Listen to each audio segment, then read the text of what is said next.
And I am clapping. And I'm going to clap one more time. Hello, everyone. Welcome to the latest edition of the Mia Connect Power Chat. It's always a hot mess up here in the green room. I have Layla Martin and Dennis Deuce who came in. Look at these two hotties who came in to do a little bit of help. We were trying to do the Uber conference. That didn't work. We don't know what's going on. Our guest just came in from the Wild Animal Sanctuary. We're very excited. But to recap again, as you know, we're going to change it up this week entirely. Most of you know that the anything to do with animals, rescue sanctuary is so near and dear to my heart. It's off the chain. Bob Voss agrees, and he's clapping with his one paw over in the other room. He decided not to come on today, but he might come in with his cone here shortly. But anyway, so I'm really excited to present to you a couple different sanctuaries and rescues that I absolutely love, that you probably have read about in the comments. And then Layla, of course, is going to pipe in. Dennis is going to talk about wearing high heels last night. I know that seems like an odd little segue now, doesn't it? No, it's typical if you know me. Exactly. Like, have you met Dennis? Because that seems normal. Right? So before we introduce Becca, I'm going to pull up a couple comments to get everybody all kinds of sort of fired up. Ms. Dawn Swick, Renshaw, newly married hottie that she is, so excited to be here. Busy playing catch up from the honeymoon. Congratulations, darling. She's missed everyone. We certainly missed you too, but I'm glad she's coming out for this one. Yvonne Dita piped in. She said she's partial to Longmont Humane Society, that's in our neighborhood, which is where they got their Chester, now passed, and their Emily. They also love Mid-America Boston Rescue for bringing them Olive, and Kindness Ranch in Wyoming that works wonders for former research facility animals. Oof. You know how bad that can be, so good for them. I'd love for you guys to post any links. Listen, Backpack, I want to see any links about rescues and organizations, 501c3s that you love. Right, guys? I mean, why not? Let's put it all out there. They all need support. Jim Wintley says, tell them all hello from Home Advisor Crew. One of the founders has connections here. I'm not sure if that's you, Becca. I'm not sure if that's your organization, but... Oh, it might be. I'm not sure. I apologize. Oh, no worries. And listen, you're going to focus on animals, and we're going to get to you here in a second because you got the cool stuff going on. And then our brother from my brother from another mother down in Panama, they just went to the jaguar rescue in Costa Rica. Amazing to see all the animals rehabilitated and released back to the wild, which is a huge component that we're going to talk about today. I get a little cray-cray when I see roadside circuses, when I see fairs that have, oh, hold the tiger cubs, you ain't seen nothing yet till I get a little nutty of like, please don't support that type of thing. So these type of organizations that Randy just mentioned are awesome because they're all about rescue and rehabilitation. So with that, I'm going to jump in with Becca. Is it Michelli? Michelli, yes. Michelli, welcome to the show. How are you? Good, how are you? Good, I'm going to clap for you. So if you guys, I'm going to keep the camera on. If you guys don't know about Wild Animal Sanctuary, it is in Keensburg, Colorado, which is how far from Denver? Almost about 30 miles. Takes you probably about 40 minutes to get here with traffic, but it's a nice scenic drive, so that's nice at least. It's beautiful. People don't realize that in Colorado that the mountains are great, but the plains are just as great because the view is awesome. So, I mean, from where you are, you've got a great view of the mountains, and it's beautiful. So tell us what you do there. Tell us all about the animals that are there and what you all do. So I'm the director of animal care, so essentially we do, as you know, take in animals from the wildlife crisis, the captive wildlife crisis. We have about 350 animals now that we house that are here for life. So once they do enter our doors, they get to stay here and we spoil them rotten in hopes to give them every ounce of freedom that we can. I do like the animal care, so things like feeding, poop scooping, all that kind of stuff along with the medical stuff as well. Gotcha. And I put this in the comments as well, but I wanted to remind everybody that there is a pack of Bolivian lions that came from a circus that Bob Barker was also part of the funding for the rescue. Is that correct? That is correct. And ADI is also an organization that we work with as well that is kind of pursuing some other rescues of that nature too. So. And what is ADI, hon? It's Animal Defenders International. Gotcha. And so they're kind of, they're policing situations like that, correct? So, exactly. they take in reports? Because I think that's the one thing I'd love to talk about is the education component for people, that you do have a voice. If you see, roadside circus or something where these animals are in not good shape, you can you have a voice. Social media is great for that, right? Yeah, absolutely. And doing things like reporting to like the DOW or USDA can help because they're the ones that help regulate that kind of stuff. So they Gotcha. can go in and see, are they in cages that are inappropriate, covered in filth, that kind of stuff. And that can always help be a catalyst to some degree for people to either choose on their own to relinquish an animal and realize that they made a wrong decision, and or, they can kind of be the catalyst behind getting them to relinquish them in the future.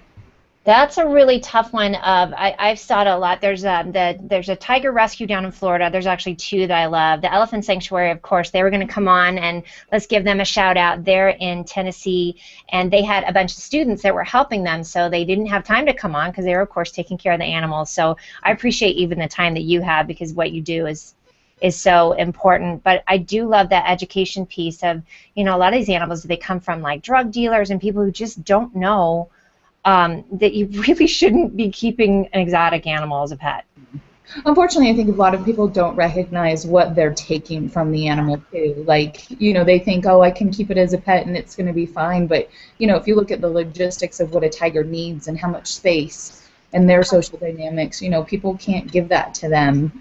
So that's why we do like the large habitats to give them back, as much every ounce of freedom that they can, every choice that they can make on their own. Sure. And we fulfill those, necessary needs like plenty of food, plenty of fresh water, things to play and do, and then just let them be what they are. That's what I love too. Now you have the mile high kind of path over it too. Talk about that. Talk about how people can view the animals as well, but still maintain that space for them. So a lot of what we believe in our philosophy is trying to let the animals just be themselves. And one of the biggest components that our founder, Pat Craig, has is that elevation, getting you up in the air to view them rather than being on the ground, creates less stress. It's not as territorial. They just kind of look at you and go, oh, you're up there, not a big deal. It's one of the reasons why we find a lot of our animals just laying around, doing what your typical house cat will do, sleeping for 22 hours. But it really gives them, I think a lot of times the people end up being more of something that they want to watch because they're not feeling threatened. Sure. They're not thinking you're going to take something from them. And, we do a lot of other things that, in terms of their psychology, we don't force any of our animals out on exhibit. So if somebody wants to be out, they're out. If they don't want to be out, they make that choice themselves. We always make sure you have plenty of food so you don't have to do anything for food. We come across a lot of animals that feel like they have to perform or do something in order to get fed, and makes my heart hurt. We want here. So we always try and beat all those types of behaviors so that, they learn just to be, just be a tiger, hanging out in, the lush grass, playing in the pool if you want to, chasing. Yeah. Hey, tell us, and I had somebody, this is a great comment here too. This is from Yvonne DeVita that's commented before. She says, share Becca's info. We want to write about her in the sanctuary on our Be the Change channel at Blog Pause. And Blog Pause was a conference that was just this past weekend, and my friend Denise Wakeman, who I'm sure is in the audience, has been sharing that a lot too, because that was a great educational conference. Oh, well, that's awesome. Well, thank you. Yes, and I think Eldad Hagar, I don't know if you know who he is, was at the conference. He's really, really big on animal rescue. So are you at wildanimalsanctuary.org? Yes. Yay. Now, do you have cams as well, the cameras around, so we could clip in and see what everybody's doing? We don't. I'm sorry, I'm looking at more of the technical. I'm like, I don't know, I take care of the animals. No worries. We definitely have video that we can send to you. We don't have anything that like streams. Gotcha. It's great video. I've seen it before too. It's really fun to watch, you guys. So, hey, Dennis and Layla, did you have any questions for Becca at all or any comments? Where are you, north or west of Denver? So we're kind of northeast of Denver. 76, like the line of 76, almost goes direct. Okay. It's interesting though. For those of you who haven't been to Denver, especially if you're flying in, you're coming from the east. It's the oddest sensation because you'll hear, "Hey, you're landing in Denver," and I'm like, "That looks like Kansas." Right? And so really until you just get right to Denver, because Denver is actually on the plains even though we're a mile high. So that's why it's just these beautiful, lush plains that they're on, right, Becca? Yes. Tell us about some of the favorites at the sanctuary that people love, some of the favorite animals. We have, so part of that Bolivian rescue was an older man named Kimba. He actually came to us. He was kind of a different situation than the rest of them. He was in their zoo for 12 years, and prior to that, they believe he belonged to a circus who then relinquished him to the zoo. And the sad thing for him was they actually almost like cemented him into his enclosure. So the only place that he could look out was straight into the sun, and it actually caused a fair amount of damage to his eyes. Oh, buddy. So weak and had so many issues when he got here that we were concerned he wouldn't make it through that first year. And he is doing wonderful. So he gets supplements every day. He was in pretty bad kidney failure. So we did a lot of research on what would benefit him, as a lion. Got all this stuff, and every day he gets supplements, twice a day. And he also, the benefit that he loves is he gets to be the king of the Bolivian lion house, and I have the house with a radiant heated floor that we specially built for him. So he's been toasty warm during the summer or during the winter, and then during the summertime he loves spending his time just like an old cat outside in the sun. Does he? Does he sit like with his eyes kind of closed, just chilling? Yeah, he loves it. And he's a pretty cool case because as he's aged, he's lost even more of that sight. So originally he was blind in the left eye completely, and they thought he had about 70 to 80%. And he's continued to lose it the sight slowly. And one of the cool things that we built him these black and white boards so that he can navigate in his enclosure. And he figured it out, knows exactly where to go, what to do. He has elevated food dishes. Oh, buddy. Oh, how fun. And see, that's the big difference, you guys, it's funny when I looked you up, Google decided it wanted to give me the definition of sanctuaries, and it really is that it's not about for the entertainment of humans, it's about the care of the animals. And like you said, you're not squishing them out there like, go be entertaining and making them get out there. I did have a friend tell me a funny story that she said she said it's not necessarily, and this was before the Sky Path, she says it's not necessarily for little kids because they would run, and some of the tigers were like, ooh, that looks tasty. Yes, sometimes kids definitely look like snacks on feet, but we definitely, try and encourage, and a lot of times, kids, they enjoy getting to see them, the animals being who they are and what they are. Sure. So we just advise them not to run. Yeah, that's what I've heard too. So tell us about some of the community things that you've done. I've definitely seen some of the local things, that fundraisers and things like that. Tell us what you are doing with the community as well. Absolutely. We definitely try and educate the public as much as possible. So we have everything from guided tours to we also have speakers bureaus that can go to like businesses, talk about the captive wildlife crisis, along with educate them on the sanctuary in and of itself. Right. So we do as much outreach as we can because the community also supports us. They've been there for us through thick and thin, and we might have a cat joining us on screen. Oh, Bob Voss approves that. That's my cat too. So. But we can't thank the community enough. I mean, through the community support is how we've been able to continue to do what we do. Right. Right, and I will tell you guys, I mean, Denver's such a great town for it. We have, Denver Zoo has done some great work as well. Obviously, a different element, but the community really gets around a lot of the rescues and the sanctuaries that are around here too. Hey, we have a quick question from my brother out in Italy. Hi, Nazim. He wants to know the size of the wild animal sanctuary. So we are 720 acres. So that's our, in terms of geographical size, and we have just over 300 animals. Oh, say that again, how many? 350. Wow, and then what's your capacity? What would you be able to get to if you expanded with animals? That's kind of a tricky question. Our biggest thing is that we want to make sure to give them, we could take our habitats and make them 20 by 20 feet. That's not our goal, and so it all depends on, our ability to build habitats, ability to acquire land and things like that. So it's kind of, we're always growing, but we do, unfortunately have to turn animals away. I bet that's hard. Animals in need, so many animals in need. And so that's one of the things. But right now, we are trying to develop so in terms of development, we have, I think, 320 acres left that we can develop onto before we're out of land, essentially. Okay.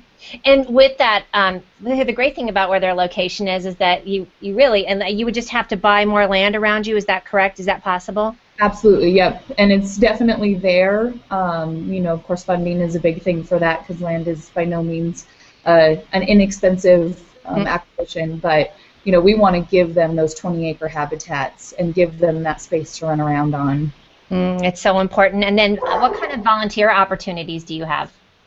So we have a ton of volunteer opportunities. We kind of approach our volunteer program as, what attribute does this person have that they feel they can give to the sanctuary and give to the animals. We have people who come help with everything from animal care to people who help build the habitats. Yeah. One person may say, I'm not the best at speaking with the public, but I'd love to help, build a 20-acre habitat. And, the fact that somebody wants to give of their time, which is so precious, to so many of us nowadays, we're thankful for a lot of it. But if anybody's interested, you can go online and look. Please, and then if you'll post that when we're done as well, so we'll have all that information. And what is it, so from a remote perspective, like a lot of the folks that are watching are from all around the country, how can they help? Is it donations? Is it spreading the word? Give us some ideas on that. Spreading the word is definitely something that is beneficial. Of course, the financial aspect, if you can give $5, it is amazing, and all of it does good. We are so thankful for everything that, anything that somebody can do, but word of mouth is, what gets us to know that people, can come visit, can come see what we do, and really get invested in the cause and the passion that we have. That's a cool idea to say, because my brother, Chef Dennis, is in the audience, by the way. My brother from another mother. He says he got his rescue burner bow from Barknet Inknet, and he was such a sweet boy. They do a great job saving these poor babies from their life at the puppy mill. Oh, good Lord, that's a whole other ball of wax. But we were saying that what we're loving about Google Hangouts is that we can get people's attention and say, okay, when you come to Denver, why don't you go check out this place, and check out, the Wild Animal Sanctuary. So we're going to make you a little destination spot. Well, thank you for that. We appreciate it. Absolutely. And then let's go to my panelists, see if you guys have any questions. And I'm going to pull up some more comments. And Becca, you just let us know when you have to go, sweetie. I know you're busy getting them. But anybody have any comments or questions? Dennis Deuce, pipe in here, because your wife had something to say, by the way. She said 22 hours. Oh, where is that? I had a great. She said 22 hours and napping a day. That sounds awesome. I love how their behavior, by the way, is exactly like our cats. They're just like, dude, I just want to nap. Yeah. They're not about expending a lot of energy most of the time. I think they're really similar as well, because I was thinking about this. I went to this great place called Planet Pet here in Denver on Tennyson, and they have these amazing peacock feathers, and they're super cheap. Obviously their production is low. It's a green thing to do, and my cats think that is the shiz.net. When I get that feather out and just like, woo, there you go. Even Bob does. So yeah, Carolyn has joined us too. Hi, Carolyn. Welcome on the show, dear. Hello. Sorry I was late. No, well, I think something's going on with Google in the last week or the last couple days, because all kinds of cray-cray was going on. Do you have any questions or comments for Becca about Wild Animal Sanctuary? Well, I just pulled in the last couple of minutes, but I love what I'm hearing. It's just so fantastic to hear. And I missed all the different kinds of animals you have. It's mostly cats, right? It's mostly large carnivores, yeah. Our highest population is bears, black bears, grizzlies. We do have 3 Kodiak bears that are quite larger. One who's near and dear to a lot of people's hearts named Max, and then we have lions, tigers, leopards, things like that. And then we have some alpacas and a camel thrown in there too. Oh, that's fun. I see why this is definitely going to have to be a Denver destination. It does. I can't. Yeah. Well, first you'll come on Food and Booze, and then we'll go to Wild Animal Sanctuary, and we'll whoop it up. And then you also have some wolves that you've rescued too, right? We do. Yep. We have 3 larger packs and then 2 or 3 smaller packs that just consist of 2 wolves that are little buddies and get along and howl at each other. It's actually really one of the cool things if you ever get the chance to experience out here. The wolves usually start it, but the lions finish it between roaring and howling, and it's a cool, feeling to be standing on the walkway and 20 feet from you, you're hearing a wolf howl, and 20 acres from you, you're hearing the lions start roaring. Oh, that gives me goosebumps. Oh. That sounds like a real goosebump moment for sure. It is. I would love it if you guys can do some recordings of it. That would be so fun. Maybe that's what my volunteer would be. I'll come out there and do a show and just hang out and be like, listen to this. Yeah. Come spend the time in the Lion House, because the cool thing is it reverberates in there. It's where we actually do our summer safaris, so that's a dinner we do. throughout the summer that people can come join. And the funny thing is they like to compete with whoever's trying to speak on the microphone. Oh my gosh. Sounds like a hangout. I want to do a live mobile hangout. I am absolutely geeking out right now. Mia, we got to make this happen. Absolutely. So, Becca, to give you a little bit of feedback on the folks that are on here, Carolyn is out of Orlando. Dennis is in Utah. Layla, where are you out of, by the way? Houston. In Houston. And each one of these are doing a ton of different Google Hangouts that, bring attention to a lot of different causes. So you're in good company today. Oh, wonderful. It's nice to meet you all, and thank you guys for having us on. Absolutely, and we'll talk about that more. But if you don't mind, so tell us again how we reach you and where you want us to go. The best thing is to go to our website, which is thewildanimalsanctuary.org, because then you can kind of filter through everything if you have a special interest, everything from just finding out about the organization in general. Right. And then if for any reason you need to contact someone, directly, you can always do like my email, and most of us are just our first names, and then at wildlife-sanctuary.org. Oh, that is perfect. And when you jump off here, I'll talk to you guys later so I can show you how to jump in and go over the comments. And but they actually have a Google page as well. And if you guys could give them a circle and keep an eye on them, because you don't need to be living in Colorado to appreciate it, right? Definitely not. It's a destination spot. Becca, thank you so much for coming on today. We really appreciate it. Thank you very much, Mia. It was nice to be on. Thank you guys very much for your time. Thank you. Nice to meet you. Okay, bye. Bye, Becca. All right, guys, what else we got? You know what, Carolyn, I know you have the Sanctuary gal that's on, but I want to also bring on, so here's part of the problem we had this morning, is this Uber conference thing doesn't work, so I'm going to call up old school, like Kathy Nobles from Going Home Animal Rescue Transport. We're going to get her on the phone. This is going to be like old school radio, guys. Right? I love it. Do you want to pull up some comments while I'm doing this too, though? Anybody have any comments they want to throw in here? And then I'll get Kathy on and we'll talk about her too. And then I'm going to... I want to read... I don't have my comment tracker up because that's not how I manage comments. But Denise Wakeman says, yet one more reason to visit Denver. Yay! I know, everybody get your happy self out here. And yeah, then, like Mia, Ronnie, and Deb Davis weren't enough of a reason. But, yeah. We have some Mary Ianetti's out here. We've got all kinds of good people. Real quick, and then I've got Kathy on the phone. Thomas Nelson pointed out that Bob Voss actually has 3 paws. I said 1 paw. I just meant the first one, the front one. My girl Christine DeGraff is in the house, backpack checking in. Hey, darling. Matthew Shuey says one of his favorite local dog rescues is Canine Compassion. Oh, my brother Lance says dedicating to fostering responsible pit bull ownership through low-cost veterinary clinics. The Sula Foundation, sulafoundation.org. Man, you guys, there's some good people doing good stuff out there, isn't there? There are too many people doing too many good things, and I want to be involved in all of them. Give me all of it, exactly. All right, so I'm going to go, again, like I said, go old school. Let's see if you can hear Kathy. Kathy, say hello to everybody. Hello, everybody. This is Kathy Nobles with Going Home Animal Rescue and Transport in Tulsa, Oklahoma. Yay! So, Kathy, I'm going to fill everybody in how I met you guys. So I had, there's a place called Denkai Animal Sanctuary, also one of my favorites. They do a lot of equine, large animal rescue as well. And about 1.5 years ago, she said, hey, could you go over to the Petco that's off the airport? We've got this place called Going Home Animal Rescue. They're bringing in transports from out of state. We just need help if you could, bring the dogs back. Well, I've been hooked on Kathy and Mike Nobles ever since. And what I do, in fact, we have one coming in tomorrow, right, Kathy? Yes, we do. 9 o'clock tomorrow morning. 9 o'clock tomorrow morning. It's coming in. And basically what they do, and I'm going to let her tell you, but what we do is that I bring volunteers, and they come in. They've drove all night with a van full, usually 2 vans full of animals, and they've made arrangements here in Colorado with different sanctuaries and fosters and rescues for these animals to be picked up.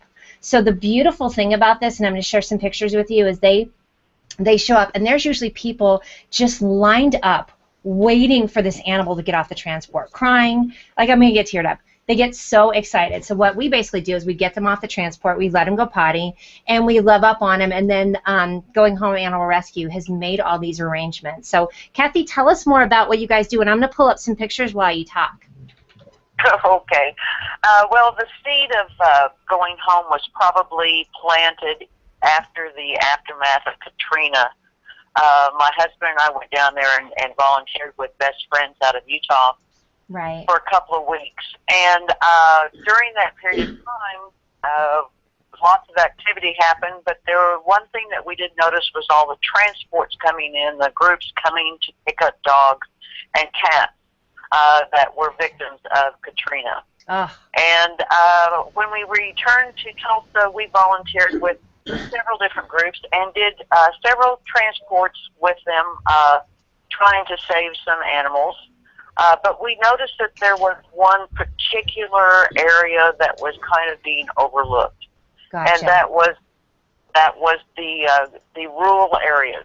The small rescues and shelters, municipal, county shelters in the rural areas of Oklahoma didn't have the opportunities, the resources that some of the larger towns had. So that's how we started Going Home, was to give these groups an opportunity to find alternatives to putting dogs down.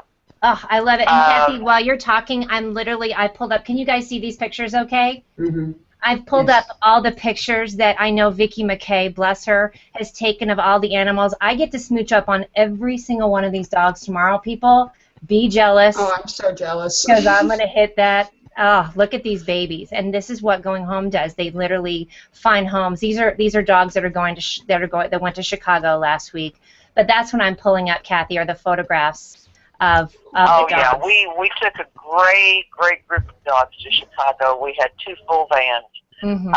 We have over the years we have developed what we call receiving partners in Chicago and Colorado. Mm-hmm. Great Colorado rescues that take these dogs that don't have a bright future in Oklahoma, and we've branched out to Arkansas. Mm-hmm. And also we have done the same thing in Chicago. So at least twice a month, we load up vans with a bunch of cats and dogs and take them to their destination. Hopefully they'll find their forever homes. They do, yeah. We've done about over 5,000 animals since we started at the tail end of 2009, and still going strong. Great. We transport dogs and cats, and we have transported one pot-bellied pig. Oh man! From Salina, Colorado. Oh my goodness! And here's what's great too, Kathy. I do have the page pulled up, so you guys can also go over to Facebook. Is the great thing that I love is they give updates on what happens with the animals. So that's the really fun thing, you guys, is that it's they're always going. They've made sure that they're going places. So the first time, Kathy, I think I've told you this, that they showed up for the rescue, I thought for sure I was going to be standing in a parking lot crying, and there's a bunch of homeless dogs that people are trying to pick up, and it really is so well put together, and it's just you do such a great job. And I'll post a picture. Kathy, I was telling you the story yesterday. One of the best things that we had, you guys, was they brought in a mama pit bull. She had just had puppies. You could tell she was just so sad. And my friend Debbie Flynn got her off the transport, and the dog didn't want to go potty. She just wanted to lay there, and we covered her in a blanket. And another dog came up and laid over the top of her, and we covered them, and they laid like that for 45 minutes, and you could just tell they were grounding. It was, look at me, I get teared up every time. Because it was just, and I show her husband Mike was there too, and he's like, that's why we do what we do. So, did you guys have any questions for Kathy? I've got 3 people over here, Kathy, that may have some questions for you too. I think that's so wonderful. Do you come to Orlando? Carolyn wants to know if you come down to Orlando. No, but we actually have some contributors in Orlando. Gotcha. wonderful thing about going home is it is a great example of what volunteers can do. Mm-hmm. We have volunteers everywhere that contribute and make going home what it is. Everybody's a volunteer. Nobody gets paid for what they do, from the drivers that drive all night to we have an 80-year-old lady who puts stamps on envelopes for us. Right. And we have full families that come out and help walk and water the dogs during loading so that they're comfortable during their transport. We have Go ahead. people like Mia. We could not get along without Mia. She helps so much. Our drivers are so tired when they get to Colorado, and they do so well. Her group of people that come out and help us just make things wonderful. Thank you so much. And you know, the thing I love too that helps the education is that you know, like the job that we do is nothing compared to the drivers and what Kathy might do. And you guys should go check out their page because it becomes kind of a party, right, Kathy? When you're doing the loading, you can totally tell that like everybody's having such a good time, and they take all these photos, and people really bond with them. So it always reminds me of like the Underground Railroad, right? Of like it coming really from is. it. And I told you about that story about Moose. I'll post a picture of Moose, you guys, last week. This big, not as big as Lala Deuce, by the way, Dennis, but he was a Mastiff. And Buddy came in, and he'd had his eye shot out, which Carolyn talked about. We've talked about my trigger moments. I said, please don't tell him anymore. But he had been abandoned because the owner had shot his eye out, and then they didn't want him. And so then a woman who was what we call a foster failure, she fostered him and then kept him.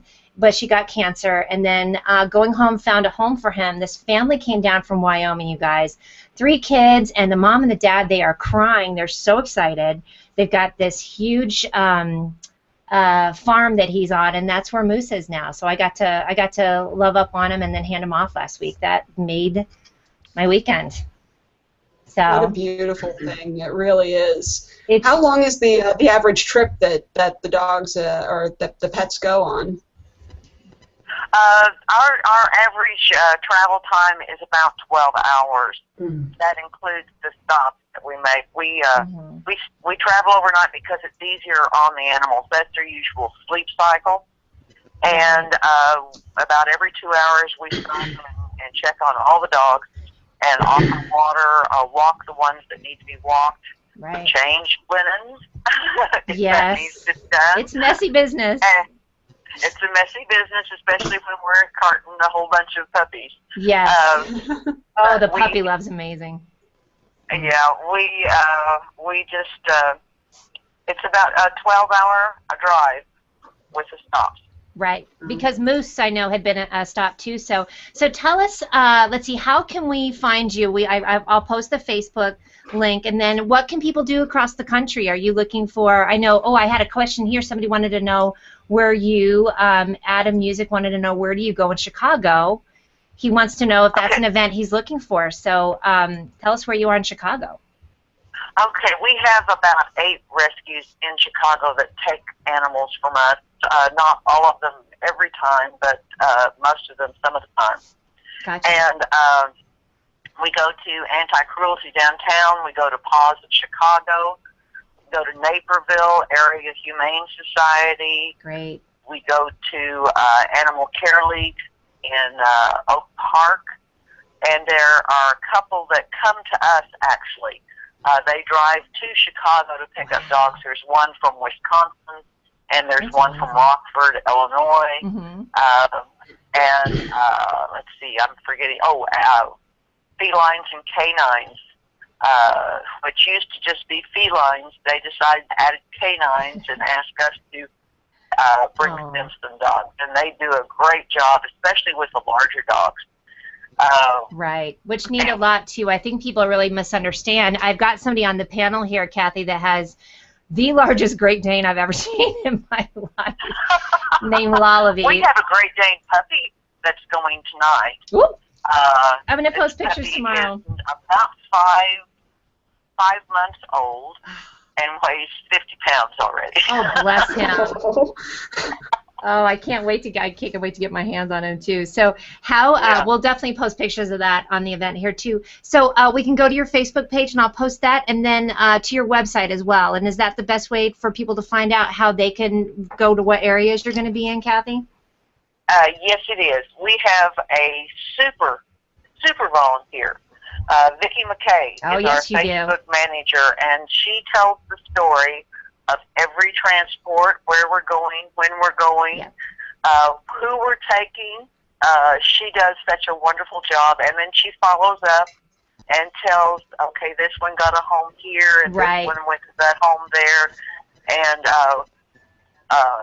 so many of the volunteers with the rescues that we work with keep us updated on the dogs that we take and the cats that we take. So we keep abreast of what happens to our brood even after they get off of our transport. And we do too, actually, guys. That's the great thing, is that it's so infectious. And I'm gonna find a couple comments real quick, Kathy, and then I know you've got to jump out and get ready because you're coming here. Y'all are coming here. Well, not you, but you're coming here tomorrow. But do you guys have any comments or questions for Kathy before she jumps off while I look for more comments? I would just like to say thank you to her, because what she does, I mean, the number of lives that she saves is incredible. Oh, did you hear that, Kathy? That was Layla. Yes, I did. Thank you very much. It's not me. It's all of our volunteers. There's no way I could do it by myself. Ooh, girl, no, I'm gonna beg to differ. That is you and your husband they're the heart and soul of it, and what keeps people so motivated, because they're very engaged in it too. So, and Kathy, I will give you a buzz later because I want you to be able to see this event, because people, you guys see in the comments, they're losing their minds. We have one person. Pranav says, well, we welcome help from everybody, and prayers and good wishes are as much help as a lot of other things. Ooh, I like that one. How about that, you guys? Pranav says 5,000 animals. Like, wow, great work. I love this comment from a woman. Hi, Carmen Mandich. Animals have been shown to give more to humans than humans give to animals. Pure love wrapped in fur. Amen. Oh, yeah, that's definitely true. And we can tell that the dogs and the cats, the looks on their face.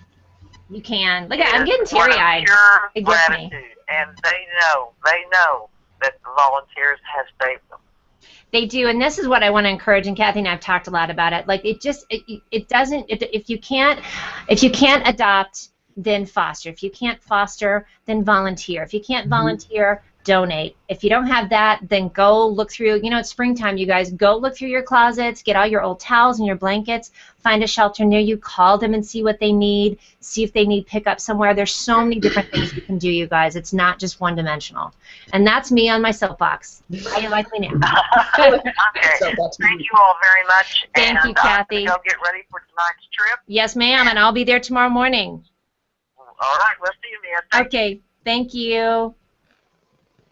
Kathy Nobles. Hey, guys, how was that for going old school with doing an interview, right? That was fabulous. That worked out great, too, actually. It really didn't sound too bad. Let's get some more comments. Thomas Nelson is here with the help of these wonderful people. These pups could not give us the love they can provide. I'm telling you guys, seriously, these guys rock out. It's such an interesting concept, but they really do get these... It's about the engagement of the shelters, because where they are, by the way, in Oklahoma and Arkansas, they make Colorado look like a 5-star hotel for animals, because it's not good for some rural areas, which is why she was saying that too. So, Carolyn, did you want to bring on the gal from Harbor House? Let's do it. We'll go from there. Okay, great. Oh, and here's a good one too, Yvonne. Blog Post homes are outside of Denver. Hey, let's hang out. Hashtag, right, guys? Yeah. Hey, while we're waiting, Layla, why don't you talk about Pedicate? Tell us what you and Jim do. Well, we do a couple of things. Is my microphone okay? Yes, it sounds good. Okay. So he's been professionally dog training for 30 years, and we opened the first multi-million-dollar pet resort in Houston, which we sold out of in '06. And went back to doing his first love, which is training in the home and helping people keep dogs in their forever homes. So when we married, we combined 7 dogs and a cat. which was very interesting. It's like the Brady Bunch of animals. With a Brady Bunch of animals, that's right. And so that's what we do mainly, but we also are now utilizing Google Hangouts so that we can help people outside the Houston area. We do a lot of private coaching with dog owners. Because believe it or not, you can easily coach someone through dog behaviors on Hangouts. And then the other thing that we do is we train people to be dog trainers. And we used to do that one-on-one in person, and it was very expensive for people to come here for 6 weeks. So now we take the 4 weeks of studying the behavior science of animals. We do it on Hangouts, and then they get to come here for 2 weeks. And we take rescue dogs, and they train up rescue dogs, which helps them get adopted. Oh my God! How much you guys love this? It's wonderful. That is amazing, because I love that, because you hear that like, oh, okay, dog behavior, but you're right, like, because a lot of these dogs, they're just coming from a hard place, right? They are, and it's very much like raising children. Dogs need structure and boundaries, and they don't know what the behavior is that you want, and so it's important to not get angry at the dog with the behavior. Teach them what you want, praise them for what they want, so they go, okay, all right, I get it, I'll do this, and then it's a beautiful relationship. I love it. My chunky old 14-year-old beagle's over here is like, you hear that, Mom? Am I getting the garbage? I don't want to hear about it. Yeah, Hartley's over here saying the same thing. I saw him pop on there too. So let me read a couple comments, and then we're going to get to Catherine, and we need to talk about, I'm going to give you a little teaser, but look at this. Sheffy thinks that you enjoyed wearing those heels a little too much. Dennis. I'm not saying. I'm just saying. So here's another one from Brother Lance. Oh, he got that one already. Let's see. Oh, Gargoyle Dawn. I've always seen her do rescue. She had two stray cats spayed, found homes for them after caring for 4 batches of kittens. Nothing compared to these folks, but trying to do my fair share. Look at you guys. Think about the numbers about cats. They talk about like bunnies. It's like cats. Voss, the big hooker that he is, before he got fixed, he was trying to hit everything. Get his progeny out there, but really, spaying cats is so crucial. They're incredibly prolific. So Dawn Swick, thank you. Dawn Swick Renshaw, thank you for that. So, Yes. Carolyn, let's talk about who you brought onto the show and talk about what Catherine's doing. And, Yes. and then back to Layla real quick, honey. Thank you so much for that. You guys go to petitcatdog.com, and Layla's going to put her stuff in there because Girlfriend's got some unique stuff going on. I'm just saying on that one. So thank you for that. But Carolyn, let's jump to you, honey. Well, this is Michelle Brady Palmer, who is the. I was thinking it was Catherine. It said Catherine, so my bad. Yeah. We got her signed on through okay. the social media person's account. So, the person behind the Harbor House account is either going to be Michelle or Catherine Fisher, Katie Fisher. Got it. Michelle is Harbor House's development director. She's a wonderful friend of ours, and I'd definitely wanted her to come on here and talk to you all about the wonderful work that Harbor House and their Paws for Peace panel do in rescuing not only people but their pets as well, all at the same time. It's such a beautiful thing, and I know, Mia, it really got to you when I started posting those pictures on Facebook and talking about it. Yeah. I did. It's so unique, and boy, I so appreciate it, because I that's why I want to have you come on. I want to light a candle for people of these unique ideas, even what Layla was just talking about, of different ways that you can engage. And what you're doing at Harbor House, Michelle, is amazing, because you're combining 2 really important components that I think people forget about. Well, thank you. One of the things that we tell people all the time is, and it makes sense when you think about it, but there's a huge correlation between animal abuse and pet abuse. Quite often, before an abuser will start with a child or an adult, they'll start with the pet. And then, just like when you're fleeing your home, in the case of an emergency, of a hurricane, we were here in Florida, everyone's accustomed to packing their goods up, you wouldn't leave your pet behind. And that's something that's a huge impediment for survivors of domestic abuse to leave, because the majority of shelters nationwide do not have a kennel or the ability for them to bring their pet onto campus with them. And we function very much like witness protection, that when people need to leave because their lives are in jeopardy, it's important for us to have a place, a safe place where the whole family can come and stay and be safe. And your animals are your family. You would never leave your family, a family member behind in a hurricane. Why would you leave a family member behind if you need to leave an abusive home? So building a kennel was critical for us. Oh, I love that. And just to put in a little spin in on of humor is that we talk about that with the zombie apocalypse. We're not leaving our pets when they show up either. That's right. That's right. That's right. And you know, the thing that we do at Harbor House, we like, you know, we tell people all the time that we have a very holistic based program. So just our furry members of the family are given the same care that the children are, and that the adults are offered as well. So when the animals come onto campus, they in fact need sometimes a little more care, because our survivors know that they're safe, the children know that they're safe, but the pets don't. In fact, the pets are even more traumatized because now they are separated in a different building from their owners, and they don't know yet that they're safe. So we have a holistic wraparound care services for our pets, just like we do the other members of the family. So when a pet comes onto campus with a family, there's an intake process. We have lavender aromatherapy going on in the kennel. We have soft music playing. We work with on-call vets who help us do trauma-informed care. And they'll come in and they'll do an assessment on the pet, first of all, to make sure that they, just like our survivors, do they need medical attention? Many of them often do need some type of medical care or attention. We check their shot records to see, you know, do they need shots? Do they need flea and tick? You know, what type of conditions do they need to be fed? What types of food have they been eating, so we can maintain that and keep that consistency for them. So they get the same care and keeping that we give to the children individually as well as the adults. And then once all that has... Not my makeup over here, seriously. That's okay. That's okay. I'll tell you, I love going to our kennel because it's honestly one of the happiest places. You know, our whole campus is happy, but the kennel is just a spot of light. When you walk in, you never know, first of all, who's going to be in there. You know, the other day we had 6 parakeets when I went through. You know, you just never know. And right now we've got a pretty full house. It's dogs, cats, but we've been open for a little over a year.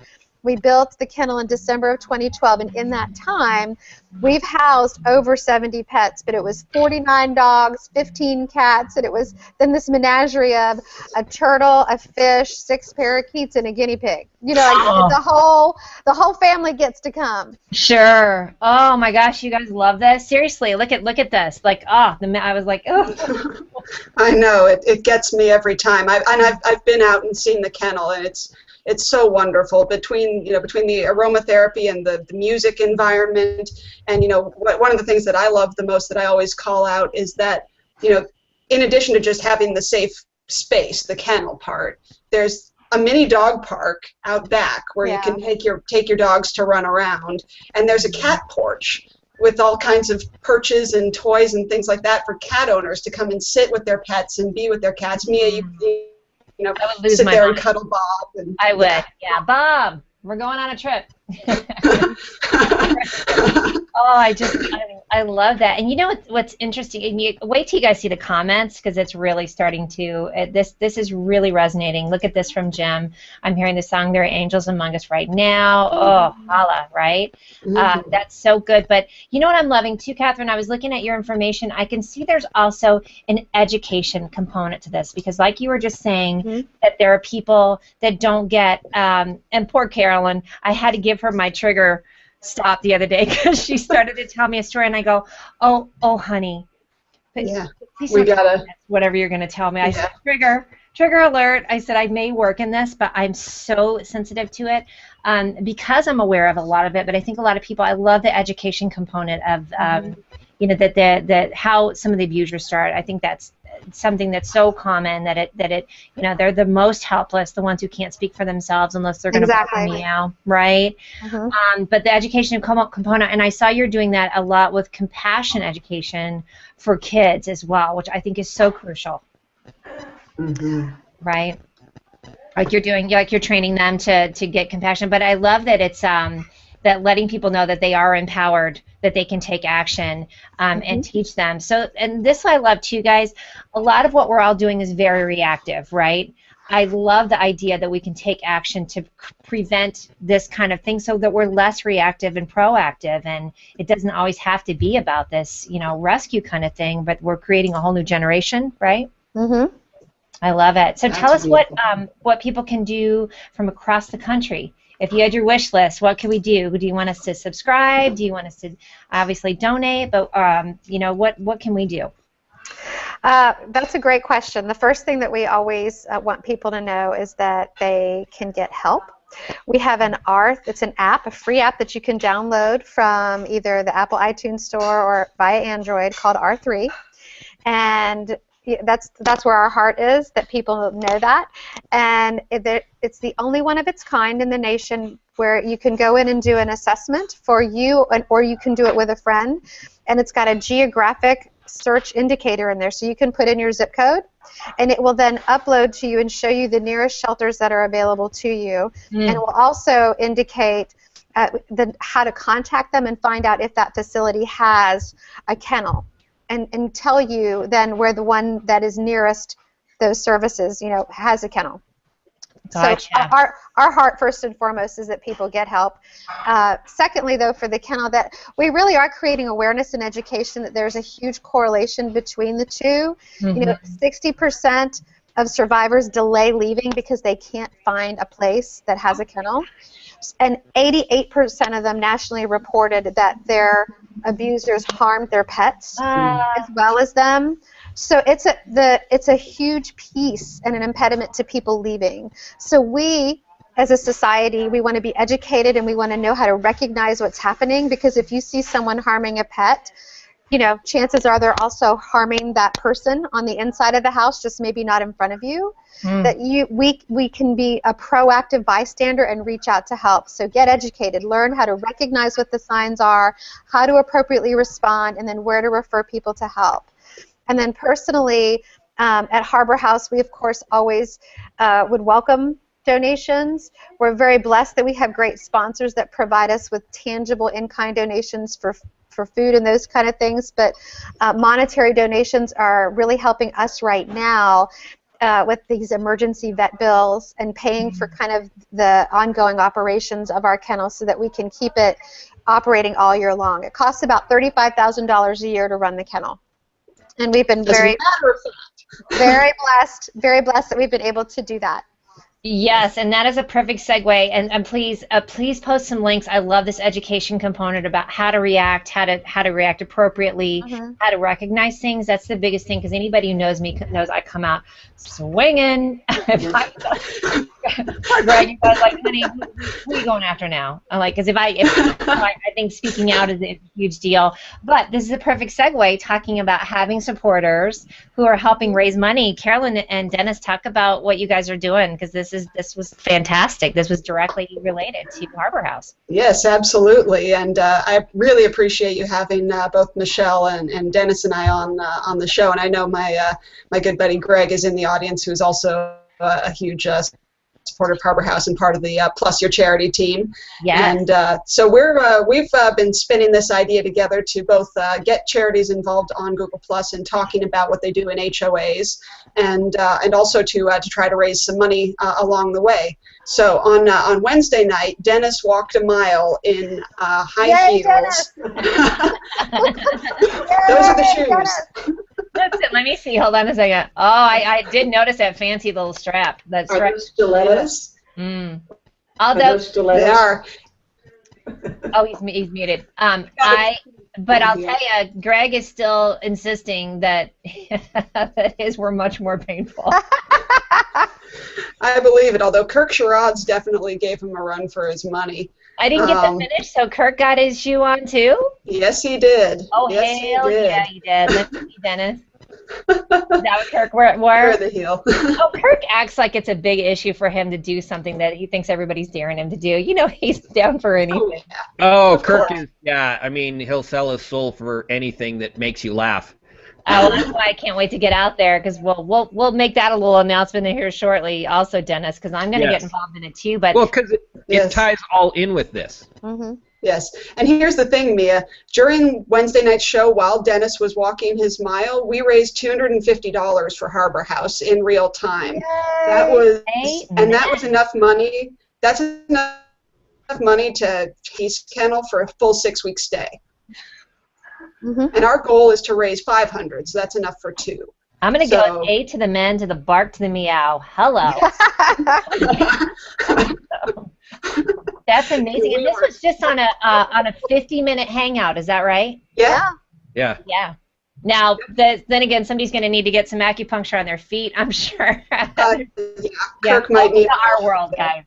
Yep. Yes. I do want to point out that the fundraising is not done. This is a week-long project that Plus Your Charity is doing. All of the money is going directly to a special link on Harbor House. So you just pay them. We're just a vehicle. But you're a bullhorn. Yeah. Mm-hmm. But you can purchase a piece of... Wallaby agrees, by the way. You can purchase a piece of Google Plus history, and all the money will also go to Harbor House. So you can buy my shoes that I walked in. They are up for auction currently. I'll put the links in the show after. You can also buy the shoes that Greg walked in. They're up for auction. I hear they're a bit more strappy and spiky. They are more strappy and spiky. Now, this just happened late last night. It has now become official. We have a third pair of shoes up for auction. And I have a guess that these are going to be the top dollar shoe, because these are double Google Plus history. See, these shoes were worn by Kirk Sherrod to walk his mile. They were also worn by Cheryl the day Cheryl and I got married. Oh, I'm telling you can put these on your bookshelf and tell your grandkids about the history of these shoes. You guys ever remember that scene in Pulp Fiction where they had the shelf and she had the shoes? You know, there was like art. That's what it'll be. There'll be like a nice little shelf, and it'll be a shoe.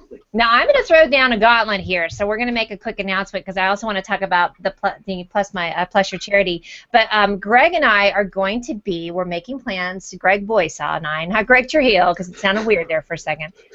Greg's girlfriend's probably like, what? You're planning, huh? Yeah, who? We're driving out from Colorado to Utah on summer solstice next month, and Kirk Sherrod is going to fit my happy ass in a bike that's going to be comfortable for Mama's booty, right? Because I'm having a little trouble with the junk on bikes, and I said Kirk needs to get me fitted out. And then I'm thinking we need to throw Greg into this mix with some kind of high-heeled shoe, because nothing says fun like a large black man in high heels. That is true.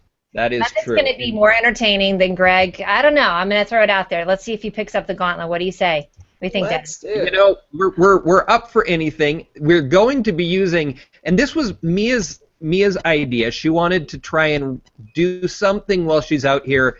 Well, I wanted to get a bike. I mean, honestly, I was like, Kirk, I'll come out, like, 'cause it sounds like an amazing road trip to go, drive out there. Yeah. And then all of a sudden, Dennis gets going and I get going, and we're doing that private chat, and it was cray cray. Yeah. So we are going to be running a charity, and the money, of course, is going to go to. I'm working with a couple of Utah charities, but they all align with Mia's love of protecting animals. So we will be doing something. The charity side of it is going to be run through Plus Your Charity. Yes. And we thank you so much, Mia, for letting us tie ourselves to your rocket ship. It's going to be good. And now we're probably going to do, and Dennis is doing great. We're going to do a food and booze out there. Chefing, now you know. Get out to Utah if you can. So we're going to kind of make it a full meal deal of events that'll just blow it up for charities for sure. I'm thinking by the time everything's said and done, Mia will be probably in 4 to 5 HOAs on Friday and Saturday. So we might try to It'll be hook fun. something up with a HOA from a bike, which I've already worked that out. Yeah, we are going to be doing an HOA live from a bike. I said, please I am don't in the have process. it down here where like it's just all nostril vision, because that ain't cool. No, I'm in the process of converting my old little daughter's bike trailer into a desk that will hold a laptop and have mounts for cameras. Believe me, bless it's it. gonna. Oh, Yeah, I it's think I need a mobile new tiara bike. for this one, just so you know. Like, I love my tiara. Well, actually, no, my tiara would be great because it's got the crank, or the, what is this? The gear. Yeah.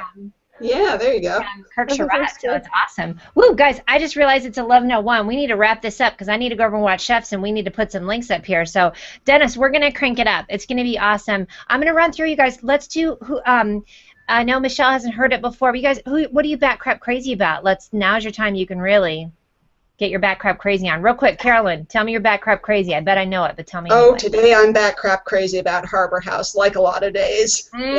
Girlfriend. They are definitely doing some awesome stuff. I know, it just resonates for us, definitely. Dennis Deuce, give me some BCC, brother.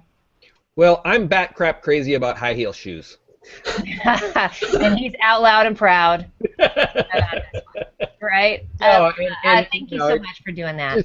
It's been absolutely great. Just focused so much all week long on such an amazing charity. I can hardly wait to meet these people IRL because my entire life has revolved this week around Harbor House. Love them, and we're just grateful that we could break out the Plus Your Charity on such a great cause. It's brilliant. Let's drink the Google Plus Kool-Aid that it's not just about, sharing posts. It's about making a difference, like everybody's doing that. Hey, Layla, what are you bat crap crazy about?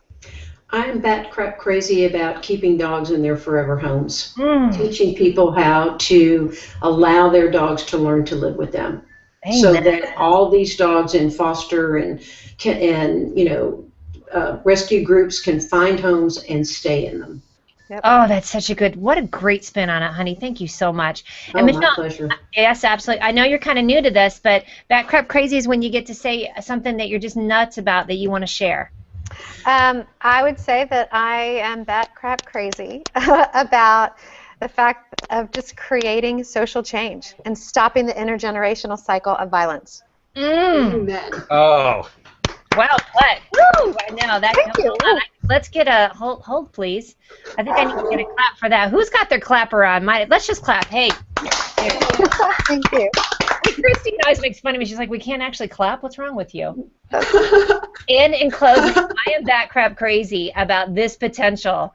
Greg Boysaw versus Greg Trujillo high heel dance. It's so on. I want to see that so bad. I'm liking this idea. I think we ought to throw Kirk and I into the mix, and we can have a high heel multi-state dance-off competition. Oh, I can't even take it. Bandwidth music for us to all dance with, because that way we have the rights to play it on the HOA. Exactly. Good call. Dance That's off my boy all the right way. here. He knows it. All right, guys, that is it. Today has been all about sanctuaries and lions and tigers and bears, dogs and cats. Oh, my.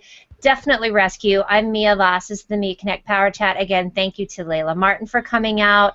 Michelle, I forgot your last name already, but I like how your name's on your shirt, which is fabulous. Harbor House.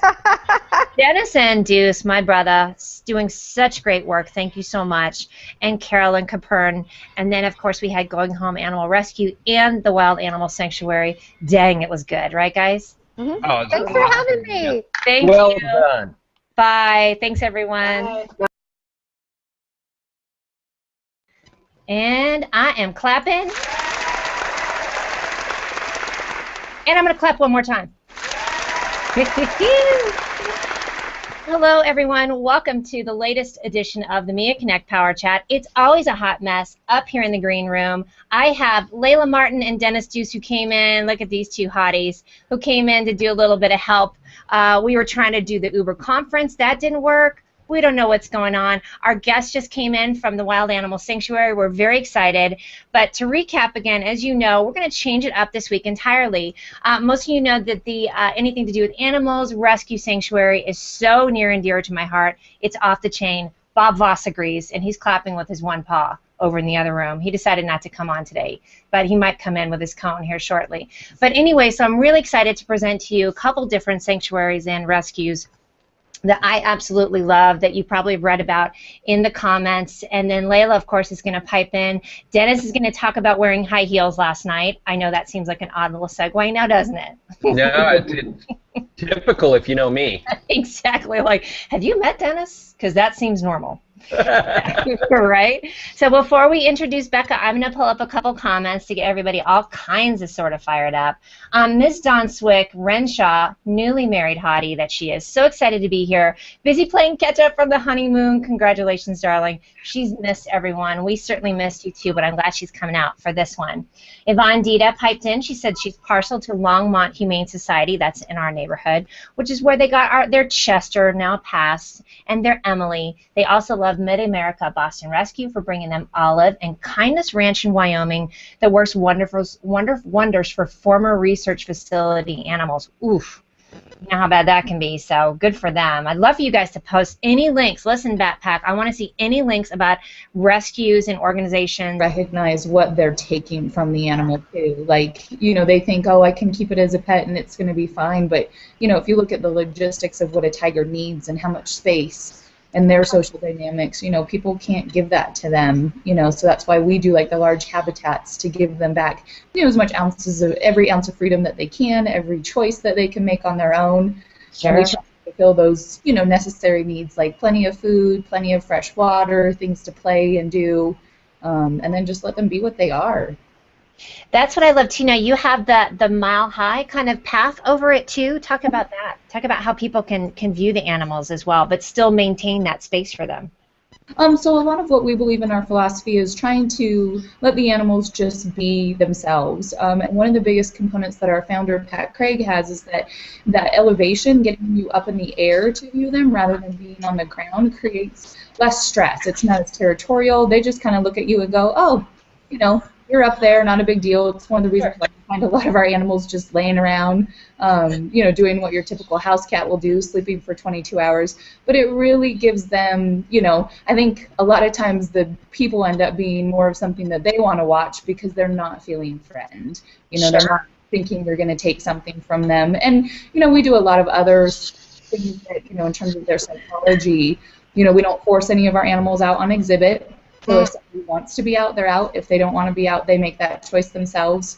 We always make sure you have plenty of food so you don't have to do anything for food. We come across a lot of animals that feel like they have to perform or do something in order to get fed, and that hurt. You know, we want here. So we always try and beat all those types of behaviors so that, you know, they learn just to be, you know, just be a tiger, hanging out in, you know, the lush grass, playing in the pool if you want to, chasing. Hey, tell us, and I had somebody, this is a great comment here too, this is 501c3s that you love, right guys? I mean, why not? Let's put it all out there. They all need support. Jim Whitley says, tell them all hello from Home Advisor Crew. One of the founders has connections here. I'm not sure if that's you, Becca. I'm not sure if that's your organization, but... Oh, it might be. I'm not sure. I apologize.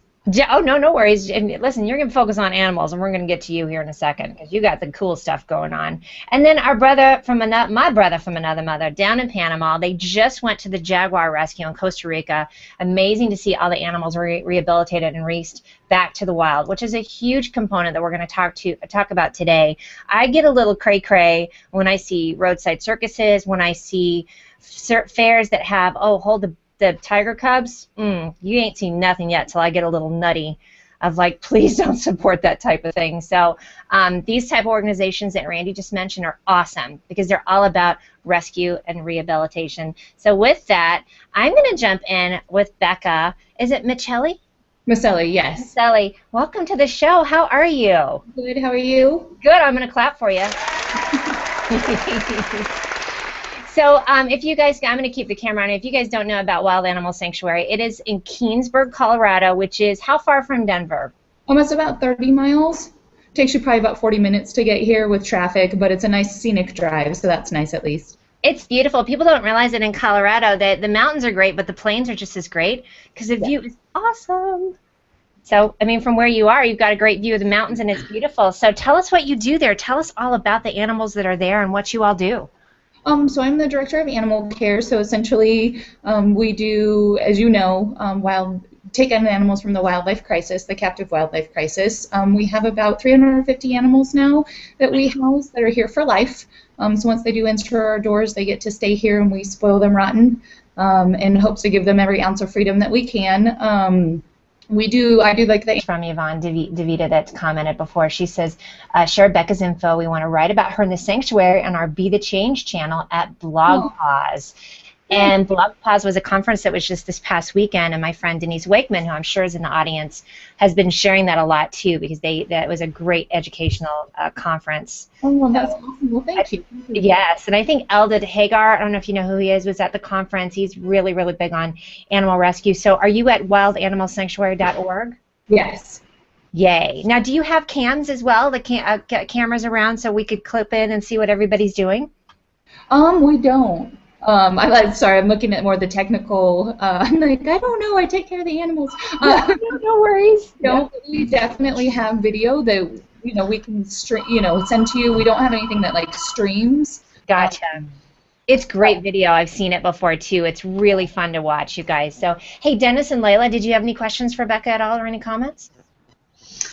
Where are you, north or west of Denver? So we're kind of northeast of Denver. 76, like the line of 76, almost goes direct. Okay. It's interesting though, for those of you who haven't been to Denver, especially if you're flying in and you're coming from the east, it's the oddest sensation because you'll hear, hey, you're landing in Denver, and I'm like, that looks like Kansas, right? And so really until you just get right to Denver, because Denver is actually on the plains even though we're a mile high, so that's why it's just these beautiful, lush plains that they're on, right, Becca? Yes. Tell us about some of the favorites at the sanctuary that people love, some of the favorite animals. We have, so part of that Bolivian rescue was an older man named Kimba. He actually came to us. He was kind of a different situation than the rest of them. He was in their zoo for 12 years, and prior to that, they believe he belonged to a circus who then relinquished him to the zoo. Animal care, so things like feeding, poop scooping, all that kind of stuff, along with the medical stuff as well. Gotcha. And I put this in the comments as well, but I wanted to remind everybody that there is a pack of Bolivian lions that came from a circus that Bob Barker was also part of the funding for the rescue. Is that correct? That is correct. And ADI is also an organization that we work with as well that is kind of pursuing some other rescues of that nature too. So. And what is ADI, hon? It's Animal Defenders International.